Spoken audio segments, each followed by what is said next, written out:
On August 6, 1945, America dropped an atomic bomb on the Japanese city of Hiroshima. 3 days later, another was dropped on Nagasaki, prompting a hurried Japanese surrender and the stunning end of World War II. The absolute devastation caused by two bombs changed the course of history. As the world watched on in disbelief, it was these events that would signal the start of the global arms race as cutthroat superpowers sought to increase their own nuclear capabilities after witnessing the possibilities at hand. So, what led to those fateful 2 days in August? Why did America decide on unleashing the atomic bomb? And why were Hiroshima and Nagasaki chosen as targets? By the end of the summer of 1945, the war was coming to an end. Nazi Germany had surrendered in May, and the Allied forces were looking to bring an end to the war with Japan as soon as they could. America was especially keen to force Japan into an unconditional surrender because there was a very real possibility that Soviet forces would invade and then occupy Japan, just as they had in Germany. The United States was exceedingly wary of the imminent threat from communist Russia in what was shaping up to be a new world order. Only by forcing Japan into immediate surrender could they prevent the spread of Soviet influence into Japan. Earlier that year in March, America had already tried to firebomb Tokyo in a bid to end the war. These bombings unleashed untold devastation on Tokyo and remained the most destructive bomb attacks in history. Kind of. Over 2 nights, the Tokyo bombings are estimated to have killed more than 100,000 people, leaving at least 1 million homeless. However, Japan still refused to surrender. By the summer of 1945, American leaders decided that while the Japanese emperor may have been willing to surrender, Japanese military and many of its citizens were unlikely to. It would be seen as an act of shame, and fighting to the death was seen as more honorable. This would not only prolong the war, but would result in unnecessary loss of American lives. It was this realization, coupled with the growing Soviet threat, that prompted President Truman to give the green light to drop the never-before-used atomic bombs. Since 1939, it was feared that Nazi Germany could produce an atomic bomb, so America had in response been developing a nuclear weapon since 1942. President Roosevelt launched a program codenamed the Manhattan Project, and in July of 1945, the first atomic bomb was tested in the desert of New Mexico.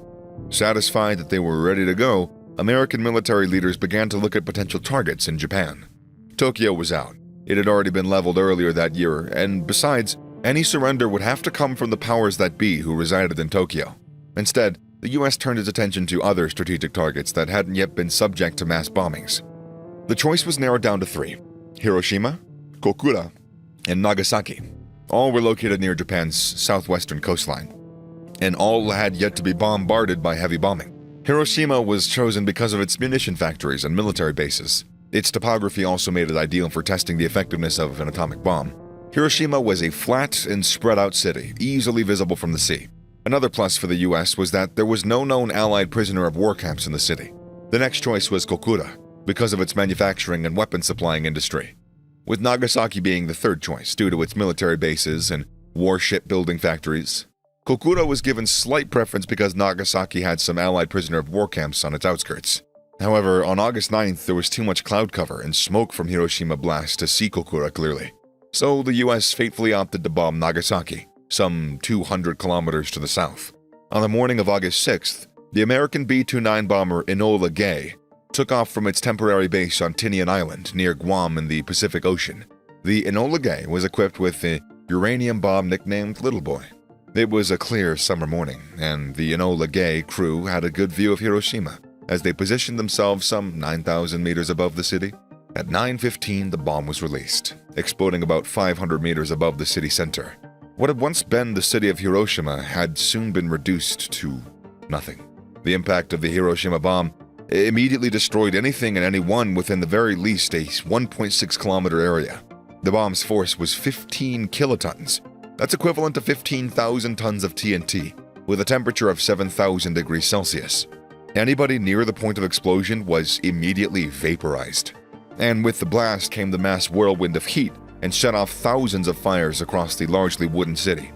This firestorm was to prove even more deadly than the initial explosion. Most of Hiroshima's buildings and houses were made of wood, which resulted in over 2/3 of the city being burnt to a cinder. The catastrophic fire spread throughout the city in minutes and devoured basically anything in its path. Fire and rescue services were amongst those to be instantly wiped out, meaning that there wasn't anybody left that could put out the fires which consumed the city. Radiation poisoning was also the next to do its damage, with many people on the same day succumbing to radiation sickness. This toll soared over the next few days as the US turned its attention to the second target. The American plan was to strike quickly and decisively. The idea was, if they were dropping atomic bombs with such an alarming regularity, then the Japanese would assume that they had a mass supply just waiting to be used. As it turned out, Hiroshima was probably enough, but the second bombing went ahead on August 9th. When poor visibility ruled out the city of Kokura, the second atomic bomb was dropped on the city of Nagasaki. This time it was a plutonium bomb with a 25-kiloton explosion. Just as it hit Hiroshima, the initial blast initially wiped out anyone within, a 1.6-kilometer radius, with the intense heat and radiation killing tens of thousands with flash burns. Once again, firestorms raged across the city, devouring people and buildings in under a second. The firestorms weren't as destructive in Nagasaki, however, because of the city's valleys and hills breaking up the landscape.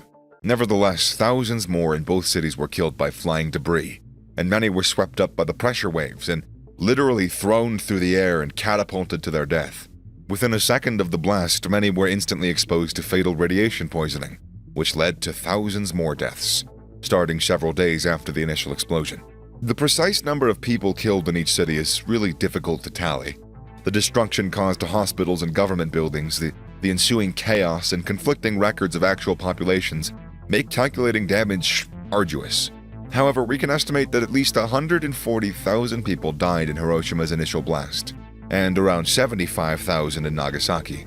Over 90% of Hiroshima's buildings were destroyed, and some 45% of Nagasaki's. A Hiroshima survivor described it simply by saying, "One minute there was a city, and the next, there wasn't." It would take several years before either city would be inhabited again, and the thousands of deaths resulting from radiation-related cancers such as leukemia continued for actual decades.